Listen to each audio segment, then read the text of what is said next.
માણસ વગરની દુકાન જોઈ 3448 પાઉન્ડ અહીંયા લખેલ છે.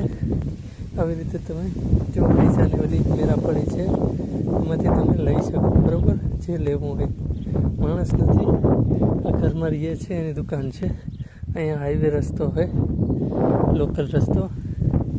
આવી દુકાન જોઈ તમે ક્યાંય માણસ વગરની. આપણે હોય તો પૈસા તો ઠીક છે, જામ તો ન જ રહીએ પણ પૈસા ન રહીએ ડબલું. તો આવી રીતે છે બરાબર. દુકાન મને જોવા મળી યુકેમાં, માણસ વગરની દુકાન. કેટલું તમે વિચાર કરો, કેવા લોકો હશે અહીંયા.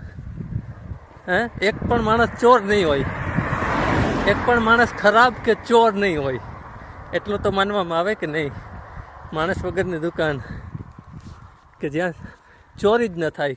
કમેન્ટ કરીને કહેજો કેવું લાગ્યું આ. અહીંયા રહેવા મળે તો તમને ગમે.